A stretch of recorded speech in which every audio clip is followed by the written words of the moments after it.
Hello बच्चों, good morning. आज फिर हम आप लोगों के बीच हाजिर हैं। आज हम विलियम लेसन के जो शेष क्वेश्चन रह गए हैं उन पर चर्चा करते हैं। इसके बाद क्वेश्चन नंबर 23 है। क्वेश्चन नंबर 23 है,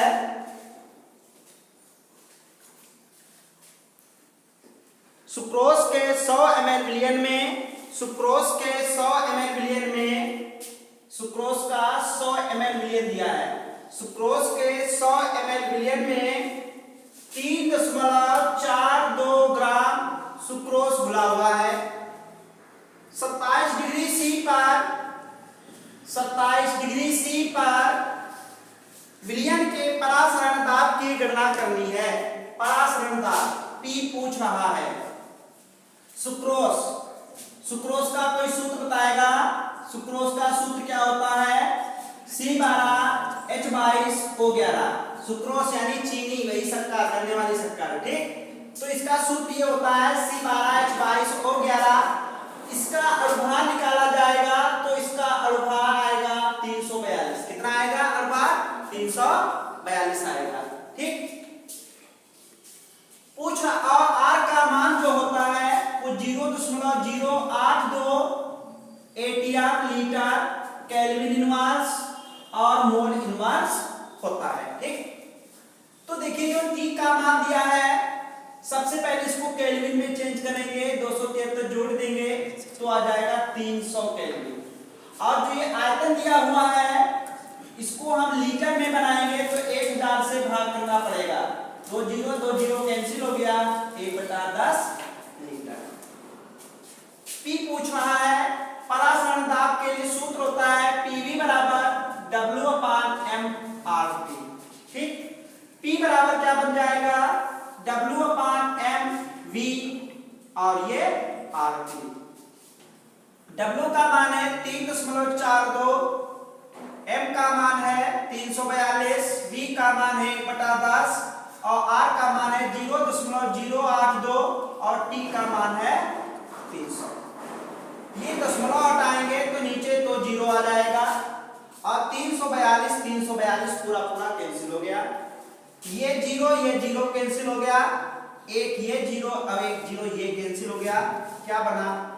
0, 3 दूनी 6 और 3 अट्ठी 24 और 3 अंक बाद दशमलव। तो जो विलियन का परासरण दाब होगा वो कितना आ जाएगा? 2.46 एटीएम आ जाएगा। सबको समझ में आ गया? नोट कर लेंगे। इसके बाद अगला क्वेश्चन है, क्वेश्चन नंबर 24 है। क्वेश्चन नंबर 24 दिया है, बहुत अच्छा क्वेश्चन है और थोड़ा बड़ा भी होगा।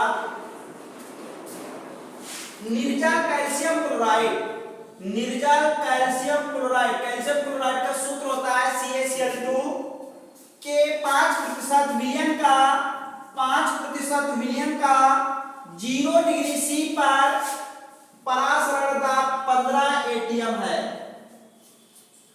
निर्जल कैल्शियम क्लोराइड की वियोजन मात्रा पूछ रहा है।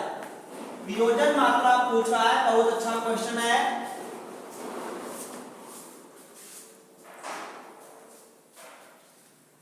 देखिए जो निर्जल कैल्शियम क्लोराइड का 5% विलियन दिया है, इसका अर्थ क्या होता है? जो ये निर्जल कैल्शियम क्लोराइड का 5% विलियन दिया है, 5% विलियन, सभी लोग याद रखोगे क्या? इसका अर्थ ये होता है कि 100 ml विलियन में, 100 ml विलियन में 5 ग्राम निर्जल कैल्शियम क्लोराइड घुला है, ठीक। जितनी भी, अगर यहाँ पर 10% दिया होता तो 10% विलियन का अर्थ क्या होता कि 100 ml विलियन में 10 ग्राम निर्जल कैल्शियम क्लोराइड घुला है। इसके बाद 0 डिग्री सी पर टेम्परेचर दिया है 0 डिग्री सी, इसको केल्विन में चेंज करेंगे तो आ जाएगा 273 केल्विन। इसके बाद परासरण दाब P 15 एटीएम दिया है, P बराबर दिया है 15 एटीएम और R का मान जो होता है वो 0.082 एटीएम लीटर केल्विन इनवर्स और मोल इनवर्स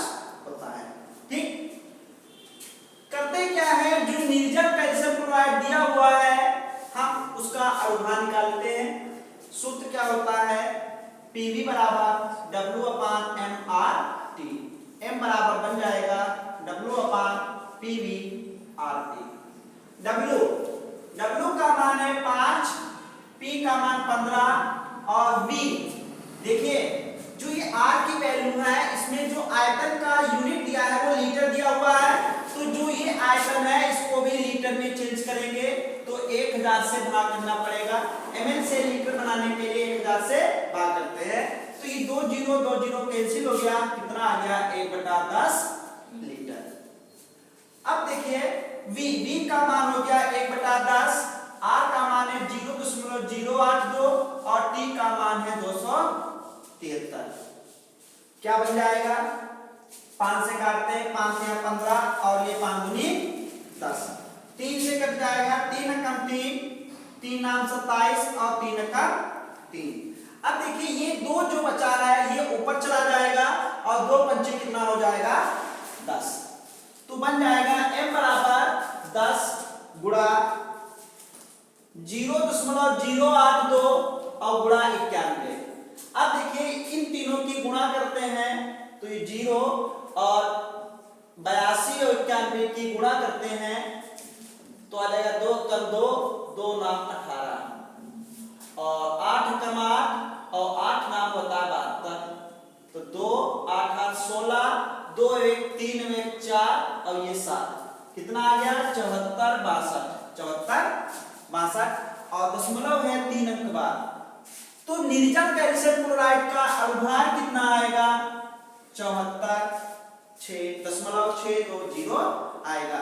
जो ये निर्जल कैल्शियम क्लोराइड का अणुभार आएगा ये अणुभार हो जाएगा असामान्य अणुभार।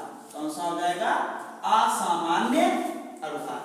और निर्जल कैल्शियम क्लोराइड का सामान्य अणुभार क्या होगा वो देखिए।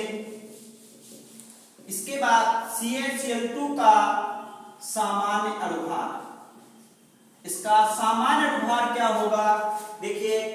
कैल्शियम का कितना होता है परमाणु भार 40, 2 गुणा 1 Cl का होता है 35.5, ठीक। तो कितना बन जाएगा ये 40 और दूसरे गुणा करेंगे 2 पंचे 10, 35 गुना 70 और 1 71, 1 अनुपात दशमलव, इसको जोड़ देंगे 1 और 7 4 11 और दशमलव के बाद 0 बेकार होता है, चाहे लगा लीजिए। सबको समझ में आ गया। तो हमने निर्जल कैल्शियम क्लोराइड का असामान्य अणुभार और सामान्य अणुभार दोनों निकाल लिए, ठीक। इसके बाद हमें निकालनी है वियोजन मात्रा, और वियोजन मात्रा निकालने से पहले हम 1/2 गुणांक निकालते हैं। क्या निकालते हैं 1/2 गुणांक, और 1/2 गुणांक को हम I से प्रेजेंट करते हैं। किससे प्रेजेंट करते हैं I से, और I बराबर सूत्र होता है कैल्शियम क्लोराइड का असामान्य नहीं सामान्य अणुभार, सामान्य अणुभार बटे कैल्शियम क्लोराइड का असामान्य अणुभार। ये सूत्र होता है, सभी लोग याद रखोगे। कैल्शियम क्लोराइड का सामान्य अणुभार हमने 111 निकाला है और कैल्शियम क्लोराइड का असामान्य अणुभार जो है हमने 74.62 निकाला है, ठीक। जब इसको हम भाग करते हैं तो ये लगभग आ जाता है 1.48 आ जाता है। कितना आ जाता है, लगभग 1.48 आ जाता है, ठीक। इसके बाद वियोजन मात्रा निकालनी है, तो हम कैल्शियम क्लोराइड के वियोजन वाली समीकरण लिखते हैं। तो क्या बनता है, कैल्शियम क्लोराइड का जब वियोजन होता है तो बनता है Ca2+ और 2Cl-, ये समीकरण होती है। इसके बाद हम क्या करते हैं, मान लेते हैं प्रारंभ में निर्जल कैल्शियम क्लोराइड 1 मोल लिया गया था, और जब बर्तन में निर्जल कैल्शियम क्लोराइड का 1 मोल लिया गया है तो बर्तन में Ca++ और Cl- के आयनों की संख्या कितनी होगी 0 0। इसके बाद जब कैल्शियम क्लोराइड का वियोजन हो जाता है तो वियोजन के बाद मान लीजिए कैल्शियम क्लोराइड जो है अल्फा वियोजित हो जाता है, ठीक। तो Cl- कितना बनेगा अल्फा ही बनेगा। लेकिन यहाँ पर Cl माइनस जो है 2 लगा हुआ है, तो इसीलिए ये 2 अल्फा हो जाएगा। अब जब कैल्शियम क्लोराइड अल्फा वियोजित हो गया तो बचा कितना, देखिए 1 था और 1 से अल्फा जब वियोजित हो गया तो बचा कितना, 1 माइनस अल्फा। इसके बाद पुनः I बराबर सूत्र होता है, I बराबर, अब सूत्र कौन सा लगेगा, I बराबर सूत्र होता है वियोजन या संगुणन के बाद कुल कणों की संख्या बटे वियोजन या संगुणन के पूर्व कुल कणों की संख्या। क्या सूत्र होता है, I बराबर होता है वियोजन या संगुणन के बाद कुल कणों की संख्या बटे वियोजन या संगुणन से पहले कुल कणों की संख्या, कुल कणों की संख्या, ये सूत्र होता है। ठीक, देखिए अब क्या करते हैं, थोड़ा इसको रख करते हैं।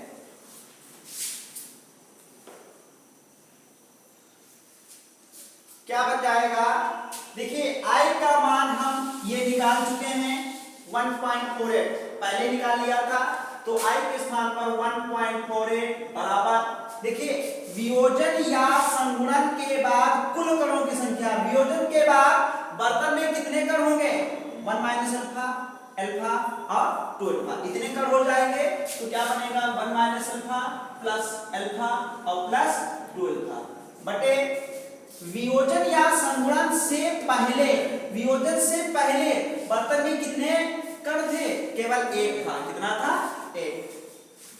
अब क्या बन जाएगा, प्लस का माइनस का कैंसिल हो गया, 1.48 बराबर 2 अल्फा, 2 से का नहीं, यहाँ पर बचेगा 1 प्लस 2 अल्फा, और 2 अल्फा बराबर क्या हो जाएगा, 1 इधर लाएंगे माइनस का हो गया 1.48 माइनस 1, ये बचेगा 0.4, और 2 से काट देते हैं तो 0.24, यानी वियोजन की मात्रा आ जाती है 0.24। वियोजन की मात्रा पूछ रहा था तो वियोजन की मात्रा आ जाती है 0.24।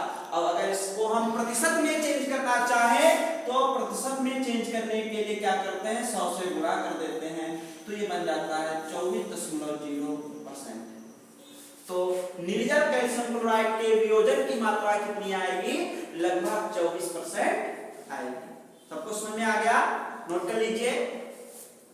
इसके बाद अगला क्वेश्चन है, क्वेश्चन नंबर 25 है, एक पदार्थ के 10 ग्राम, एक पदार्थ के 10 ग्राम, ये क्या दिया हुआ है, इस मान लो 10 ग्राम घोल का 250 ml, V बराबर है 250 ml विलयन बनाया गया। इसका परासरण दाब 15 डिग्री C पर 600 mm पाया गया, 600 mm पाया गया। पदार्थ के आणविक द्रव्यमान की गणना करनी है, m ज्ञात करना है, और विलयन स्थिरांक R बराबर 0.0821 एटीएम लीटर केल्विन इनवर्स और मोल इनवर्स दिया हुआ है। ठीक, देखिए क्या करते हैं, सबसे पहले ये ml दिया हुआ है, इसको लीटर में चेंज कर लेते हैं। ml को लीटर में बनाने ml को लीटर में बनाने के लिए 1000 से भाग करते हैं, यही होता है। अब देखिए 0 0 कैंसिल हो गया, 25 कम 25, 25 चक्कू 100, कितना आ जाएगा, 1/4 लीटर। अब जो टेम्परेचर दिया हुआ है इसको भी हम केल्विन में चेंज करते हैं, तो 15 डिग्री C को केल्विन में बनाने के लिए 273 जोड़ देते हैं, तो बन जाता है 288 केल्विन। अब देखिए जो ये परासरण दाब दिया है वो mm में दिया है, लेकिन जो R की वैल्यू है इसमें देखो ATM में दिया है, तो mm को ATM में बनाने के लिए क्या करते हैं, याद रखना 760 से भाग कर देते हैं, क्योंकि एनटीपी का फुल फॉर्म क्या होता है, नॉर्मल टेम्परेचर प्रेशर,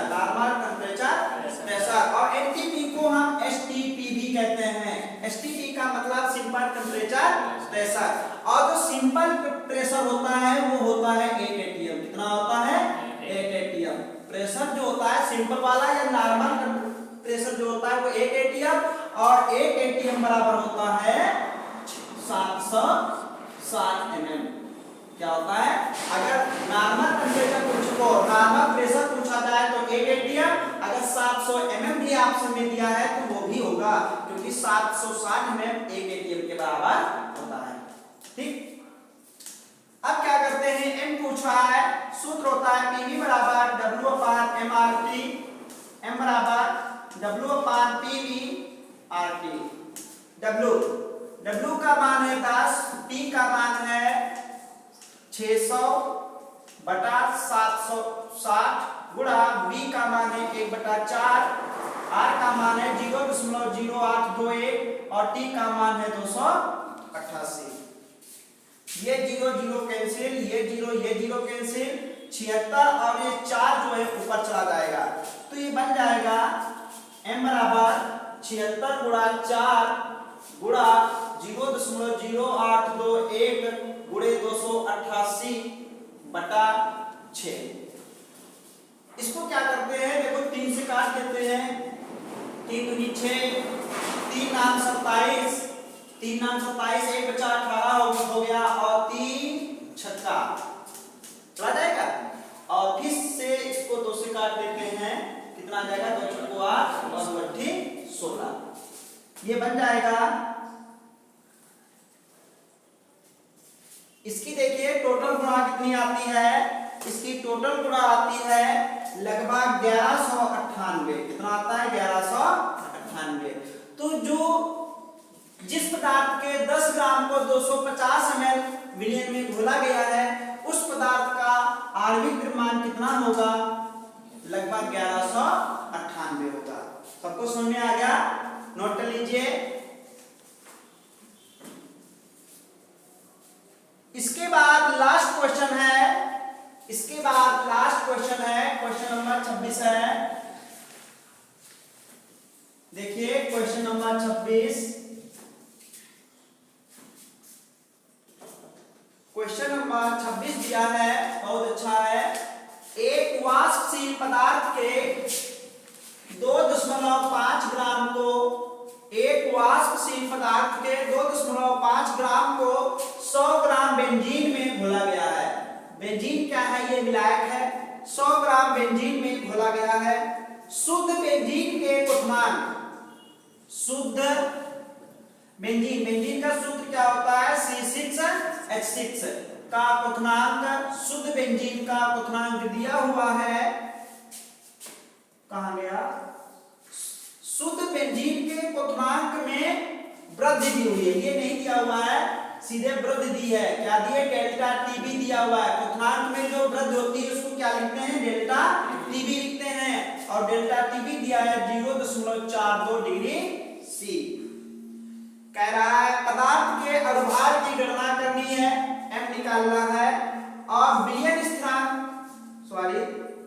बेंजीन का मोलर अवनमन स्थिरांक Kb कितना दिया हुआ है? 2.67। कितना दिया है? 2.67 दिया हुआ है। देखिए तो m बराबर सूत्र क्या होता है? m बराबर सूत्र होता है 1000 गुणा Kb गुणा स्मॉल w अपान कैपिटल W और गुणा डेल्टा टीबी, ये सूत्र होता है। ठीक, देखिए 1000 केबी का मान है 2.67 और स्मॉल w का मान 2.5, कैपिटल W 100 और डेल्टा टीबी 0.42। दशमलव कैंसिल दो के बाद, और ये तो 0 भी कैंसिल हो गया। ठीक, तो ऊपर कितना आ गया?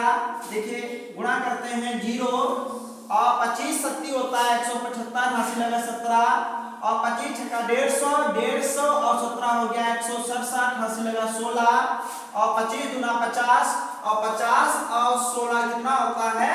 66।